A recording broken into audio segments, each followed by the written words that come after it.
Hindi siya dapat na magsalas kay Bernard. Tatanungin niya si Kayla mamaya kung anong sinabi ni Bernard. Kinalma niya ang sarili at itinuon ang pansin sa kanyang kamiting na nagsasalita. Ibinaba na lang niya ang kanyang smartphone sa kanyang holder na nasa ibabaw ng mesa. Sumulyap siya sa oras. Gusto na niyang hilahin ang oras para makauwi na siya. Masyado na siyang nababaliw sa babae. Sa pag-aakala niya na si Kayla ang tumatawag, ilang minuto matapos niya maghintay sa reply nito na I love you, ay dali-dali niyang tinignan ang smartphone niya. It was already past 10 minutes and he heard nothing. It could be that she was out of load but a different kind of agitation hit him. What was that for? Si Eric ang kanyang tauhan na iniwan na magbabantay kay Kayla ang tumatawag. Itinaas niya ang kamay sa mga kasamahan niya, kaya otomatiko naman na tumigil ang tagapagsalita sa kabilang dulo ng conference table. I have to take a call, he said and put the phone to his ear. Sir, nabangga sinasakyan ni Ma'am Kayla. Bulalas na Eric sa kabilang linya habang nakakarinig siya ng mga komosyon. Hindi may paliwanag na Red ang kanyang nararamdaman. Binalot siya ng matinding takot lalo na nang sumigaw si Eric. Isabay niyo ng babae. May babae sa boxseat. Damn it. Halos mapahilamo siya at mangiyak-ngiyak na tumayo. Meeting adjourned. Mabilis niya sabi sa mga kasamahan at parang lito na tumayo. Sir, Melo said beside him. Hinawakan siya nito sa balikat kaya napatingin siya. Ang mag-ina ko. Yula na sambit niya sa kamabilis na lumabas sa conference room. Ang dibdib niya ay halos mabiyak sa lakas ng kabog ng puso niya. Hindi niya maisip kung paano na bumangga ang sakyan. Maingat si David magmaneho. Yun ang kanilang on-call driver kaya imposible. Mas lalong hindi iyon diferensya ng sakyan. Bagong-bago ang sakyan na pinagagamit niya sa paghatid sundo kay Kayla. Gigil siyang napakuyom ng kamao niya. Mapapatay niya kung sino man ang may kasalanan na lahat ng ito. Sasamahan kita, sir. Melo told him. Wala siyang imik. Hawak niya ang smartphone dahil naghihintay siya ng tawag. Sa mga sandaling iyon, naiisip niya ang kanyang pagkakamali. Nakiapid siya sa isang babaeng may asawa pero sapat ba iyon dahilan para bawiin sa kanya ng Diyos ang babaeng minahal niya at iginagalang? He thinks not. Malakas pa rin ang kanyang paniniwala na hindi iyon gagawin sa kanya ng Diyos. His God is understanding. Nang makarating sila ni Melo sa parking ay agad silang sumakay sa sasakyan. Pinaandar kaagad niya iyon kahit na hindi naman niya alam kung saan siya pupunta. Si Melo ay hawak ang aparato nito at may hinahanap. I'm trying to find the location, sir. Siya ay tuliro at diretso lang na nagmamaneho.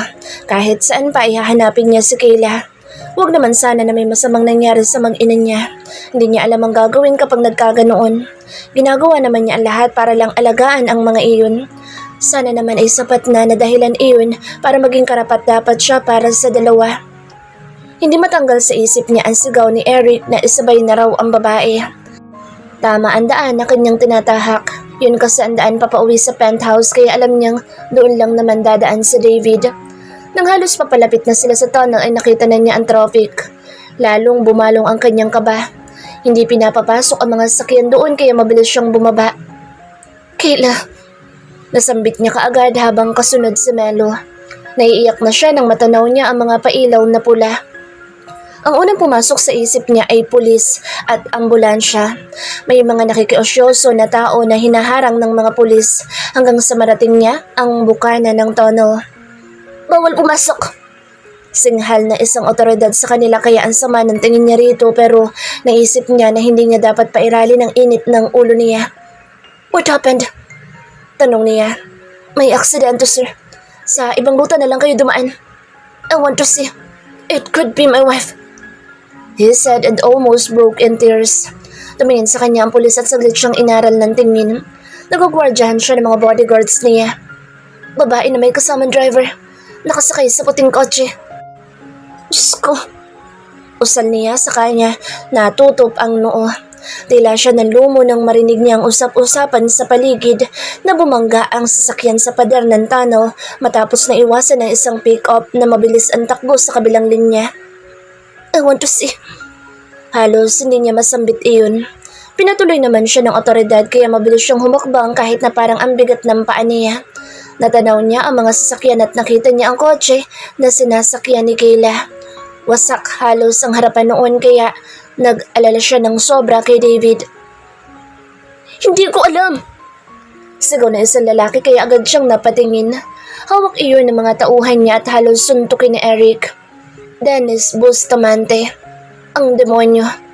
Susugod sana siya roon pero nakita niya ang isang babae na inilabas sa kotse. Pinagtutulungan ng mga iyon na iangat at mailagay sa stretcher. Kayla! Sabit niya at parang napunit ang puso niya nang makita niyang nakalaylay ang mga braso nito. Patay na! Malakas na sabi ng mga medics na halos magkagulo. Anong patay na? Hindi pwedeng mamatay ang mag-ina niya. Kahit nagalit siya ay mas pinili niyang ihakbang ang nanlulumong mga paa papunta sa babaeng buhat-buhat ng mga tao. Kaysa sa puntahan ang laking tingin niya ay may kagagawan ng pagkakaaksidente ng kotse ni Kayla. Kayla! Malakas na tawag na Red habang papalapit siya. Hindi ito patay. Asawa niya ako. Ani pa niya at daig pa niya isang nasa palabas sa telebisyon. Gusto niyang lumabas sa senaryo na iyon at bumalik sa maayos at masayang buhay. Kanina lang magkausap pa sila. Paano naman nangyari na bigla ay ganito na? Kailangan namin siyang madala sa ospital. Kanina pa siya walang malay. Anang medic sa kanya at kahit na gusto niyang abutin ang kamay ni Kayla ay wala siyang magawa. Tell me, she's alive. May pagdurugo siya, sir. Hell no. Buhay siya, di ba? Buntis siya. Kanya, buntis siya. Galit na sabi niya kaya parang lalong napamadali ang mga ito. Nasapon niya ang ulo gamit ang dalawang kamay habang nakatitig sa mukha ni Kayla. Hindi niya matingnan ang mga binti nitong may mga dugo. Hindi niya kaya. Gusto niyang gumawa ng paraan pero ano naman ang gagawin niya? Hindi siya doktor at mas lalong hindi siya Diyos. His baby. Wala siyang nagawa kung hindi ang tumango at saka siya wala sa sariling nagpalakad-lakad. Nakita niya na isinakay na rin sa David sa ambulansya. Tapos ay may nakita pa siyang isang nakahandusay, nakamotorsiklo at parang wala ng buhay. There was bleeding. Babae iyon sa tingin niya at parang nabasag ang bungo dahil umaagos ang pulang likido sa semento galing sa ulo ng babae. Jesus! Agad na naman siyang pumihit dahil para na siyang nawawala sa kanyang sarili. Para siyang hindi si Red sa mga sandaling iyon. Ang lahat ng katatagan niya ay nawala. Naglaho na parang bula.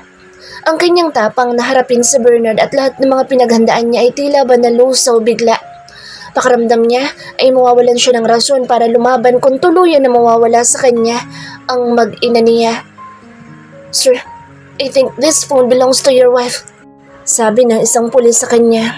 Agad niyang kinuha ang aparato at para siyang dinagukan ng langit at lupa nang i-unlock niya ang cellphone. Lumabas doon na nasa messaging app pa si Kayla at may nakatype, I love you. It was a supposed to be a reply for him. Lalo siyang naluha nang mabasa iyon at itinago na lang niyang cellphone sa bulsa niya. Mabilis siyang kumilos at lumapit sa ambulansya na papaalis na. Nasilipan niya si Kayla sa loob bago tuluyang isara ang pintuan. Sa kanyang paglingon ay nakita niya si Dennis na inaresto ng mga pulis. The man looked at him. Si Ma'am Ann Estrabes, hindi ako may kagagawan.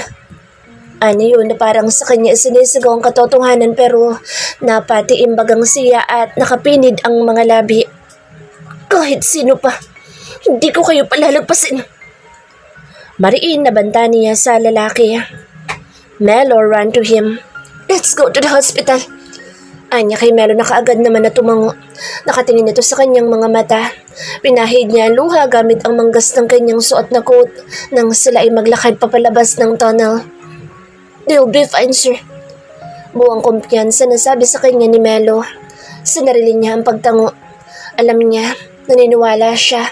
Kahit na anong bigat na nangyaring ito, buo ang kanyang paniniwala na magiging maayos ang lahat sa mag-ina niya at kay David.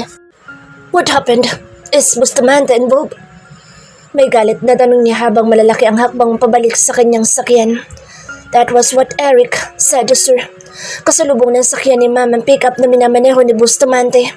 Bumangga iyon sa motor kung saan patay na ang driver. Nawalan daw siya ng brake. Nawalan ng brake na demonyo siya. Wala siyang sasakyan. Galit na sabi niya na saglit na tingnan sa Melo.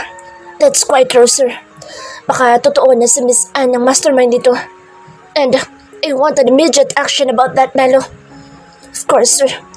Aagapan ito ng mga pulis. Babayaran ko sila kahit magkano pa. Sabihin mo sa kanila na dakpin nila ang dapat na dakpin. That devil woman. Paano niya ito nagawa? Halos hindi makapaniwala na tanong niya nang sumakay siya sa sasakyan. Hindi naman ganito ang pagkakakilala niya kay Annalyn. Kahit na ganoon na ugali noon, hindi iyon mapanakit na tao. Boss Samantha spoke too soon. Sir, he said that the strap is going down and you're the only key for that thing not to happen. So, they wanted to kill Kayla and my child? What a selfish bitch. Ipagdasal niya na walang mangyayari sa mag-ina ko dahil ako mismo ang magpapabagsak sa katiting na pag-asa ng kumpanya nila. May luha na sabi niya kay Melo. Sunundan niya ang ambulansya na binabagtas ang daan. Mabilis ang takbo noon pero hindi iyon dahilan para maiwasan siya. Kasunod lang siya. Hindi niya hayaan na makalayo si Kayla at ang bata sa kanya. Nandito lang siya. Diyos ko, huwag naman sana siyang iwan ng mag-ina niya. Hindi niya kaya kahit sino man sa dalawa mawala. He loves his baby. Kahit nagagasino pa lang iyon kaliit, excited na siya na makita iyon at makarga. Nakarating sila sa ospital. Kapapasok pa lang din kay Kayla sa emergency room. Ganun din sa David. Sobra ang tama na inabot ng driver niya. Dito lang po kayo. Pigil ng nurse sa kanila ni Melo nang halos sabay pa silang sumugod sa pinto ng ER. She's pregnant. Anya lang at tumungo ang nurse bago sila tuluyang pagsarahan ng pinto. Para siyang malalagutan ng hininga at pasalampak siyang naupo sa stainless na upuan. I never dreamt of being in this kind of situation, Melo. Hindi ko kaya. Kung sobrang sakit na si Bubuela ay na-hospital, triple ang sakit na mag-ina ko nandito ngayon. At hindi ko alam kung mawawala sa akin. Napaiyak na sabi niya. Magtiwala po tayo, sir. Magiging maayos sa mag-ina niyo, sir. Naniniwala ako. Buwan tiwala niya sa may kapal pero may takot siya. Normal lang naman siguro na matakot siya kasi tao lang siya. Anak, sabay sila ni Melo na tumingin sa pintuan. He saw his father and at that moment, he felt like the lil red again. Naiiyak siyang tumayo at lumapit sa kanyang ama. Yumakap siya rito at ganun din naman ito sa kanya. Dad, nabangga sila. I know. I was there. I saw you and Melo. Sunundan ko kayo kaya ako nandito. How is she? How's Maya po? Parang maiiyak din na tanong nito sa kanya. She's unconscious and bleeding. And... Lito siya kung ano ang kanyang idudugtong. May parte sa kanya ang galit na galit. Anong karapatan ng ibang tao na kumitil ng buhay ng iba? Anong karapatan ng iba na manakit ng kapwa at gumawa ng isang krimen para sa pansariling interes? Wala. How could this happen to him? No, he doesn't have the right to question. Kailangan niyang maging matatak. And will face it. Sabi ng kanyang ama sa kanya, kaya tumingin siya sa mga mata nito. Tumungo siya. Wipe your tears, son.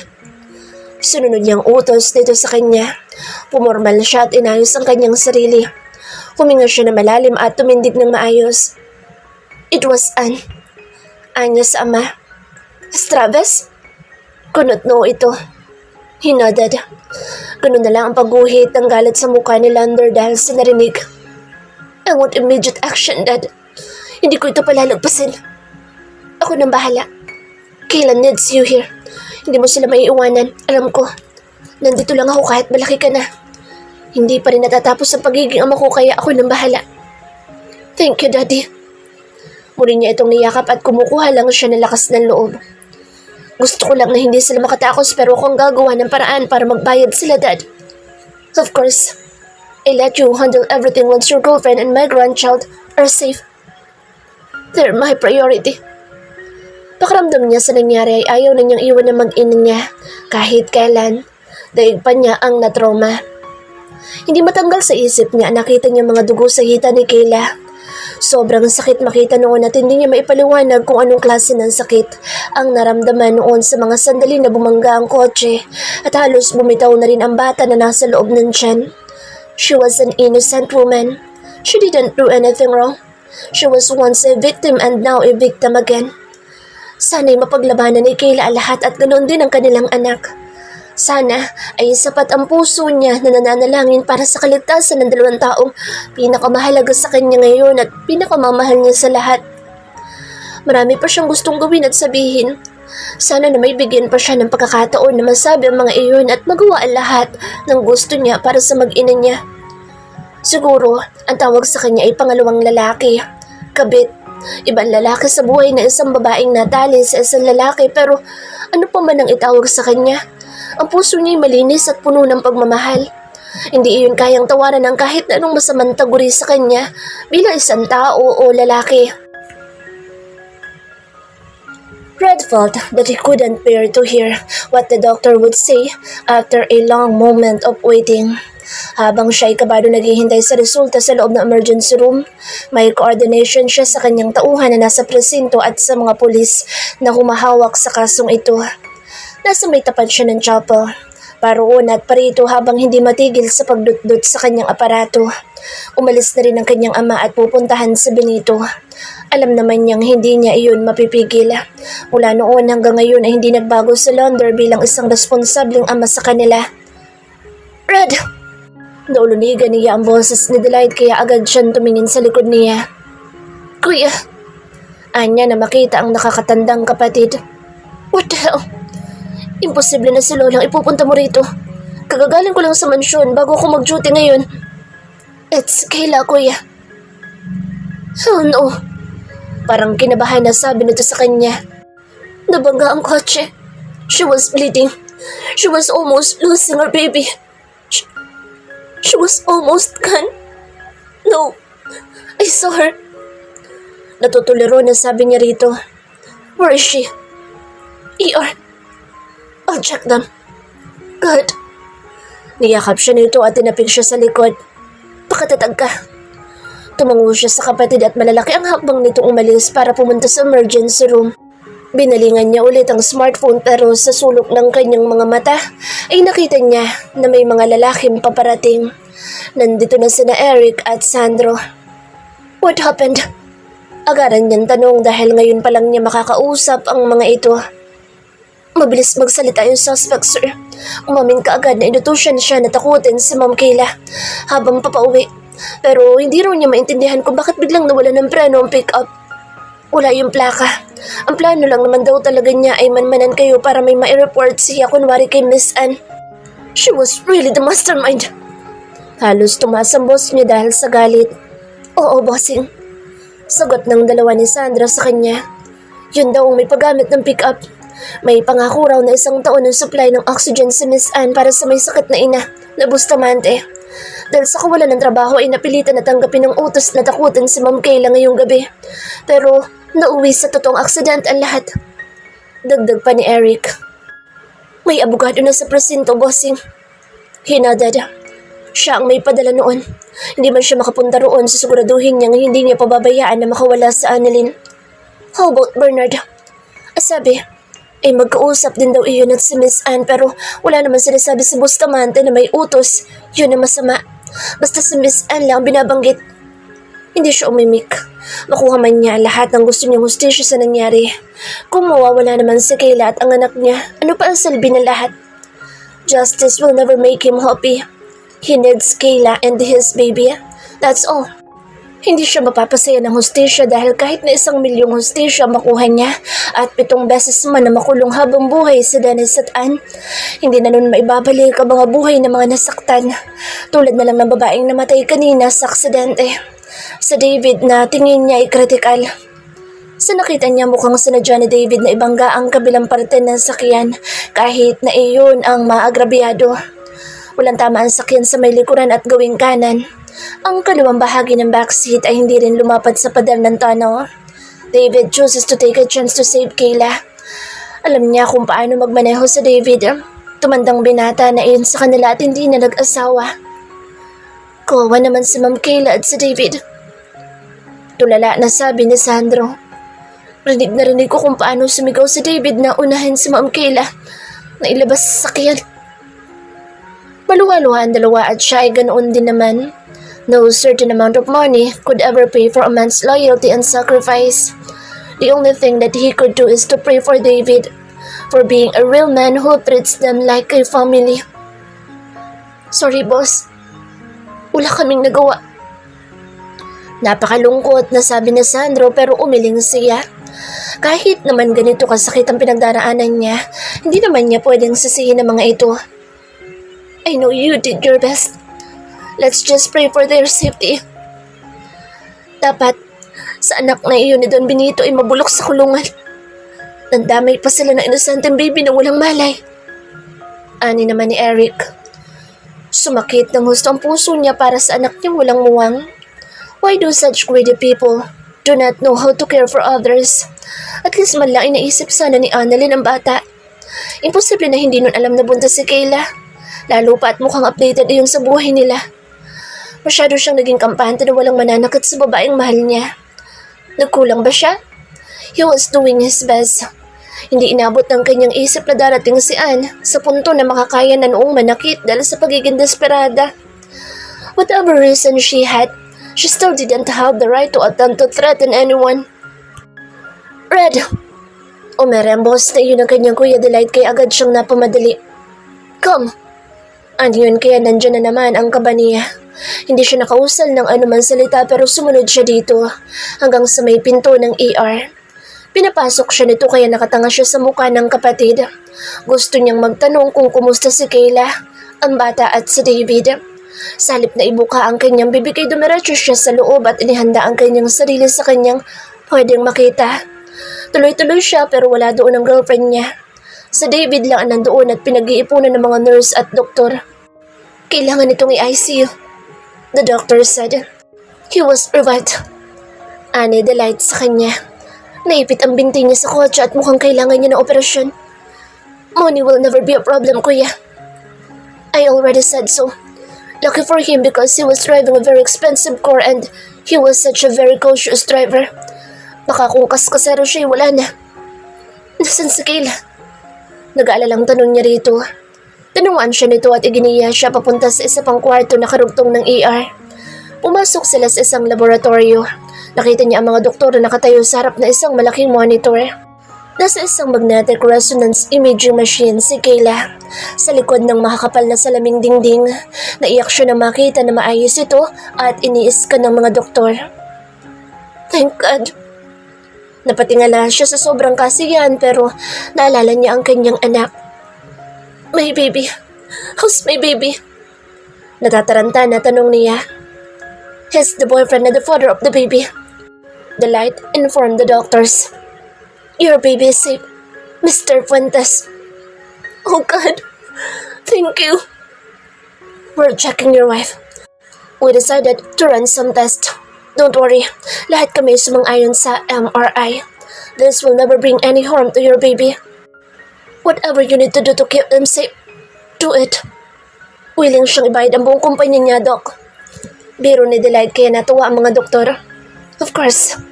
Maagap niyang sagot habang nakatingin kay Kayla. Hindi mahalaga ang yaman niya. Kung kailangan niya ipagpalit para sa mag-ina niya, hindi siya mangingimi na gawin.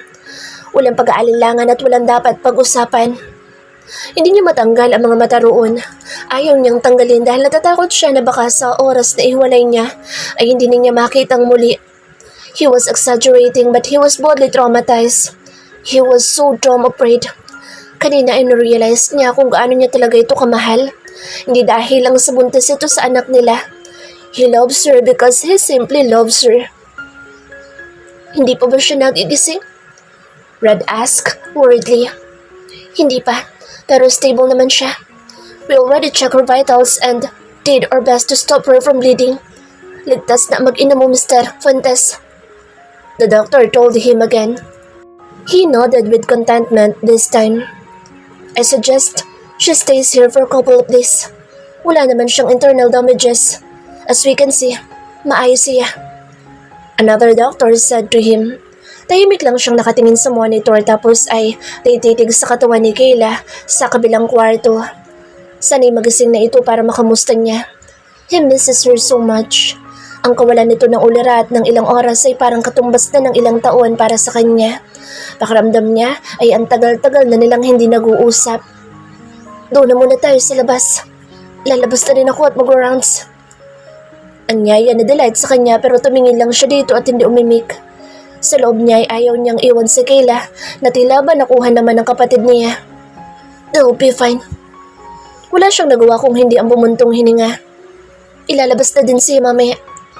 Tumango siya at muling tinignan si Kayla. Saka siya tumalikod para lumabas na. Nandoon pa rin si Melo. Naghihintay sa kanya kasama ang kanyang mga tauhan. Kumusta sila, sir? Tanong ni Melo sa kanya. Sa wakas ay nakangiti rin siya. Maayos na. David will be moved to the intensive care unit while Kayla will be out a bit later. Ay, salamat. Halos sabay-sabay na usal ng mga iyon at parang nakahinga rin ng maluwag tulad niya. Sana'y tuloy-tuloy na, boss. Sandra said to him. It will. Puno na rin ang tapang na sagot niya. He has to stay positive. There's no holding back now. All out na siya. Actions and words. Hindi niya sasayangin ang pagkakataon na ito na bigay ng Diyos sa kanya. Hindi lahat ay may pangalawang pagkakataon na natatanggap sa buhay. He was a very lucky man because he had one.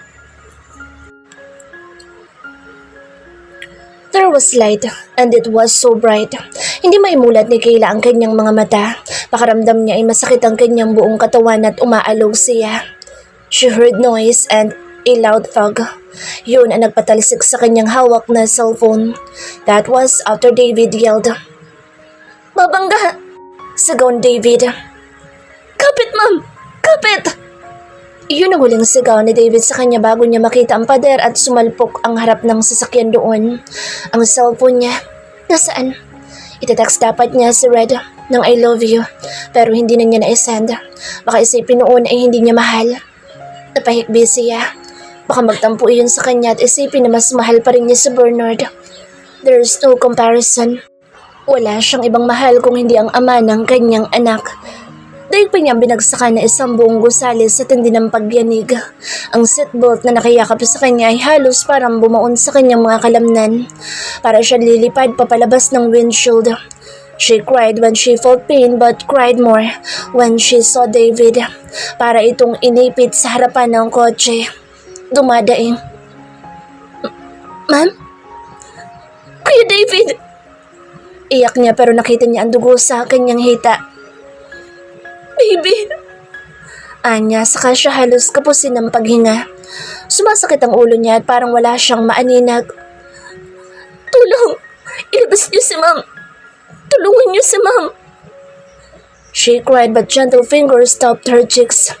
She was sobbing when she tried opening her eyes. Muli siyang pumikit dahil sa ilaw pero may naaninag siyang tao. Hey! It was a very soft voice, accompanied by his gentle tops and robes. Uli siya nagmulat ng mga mata.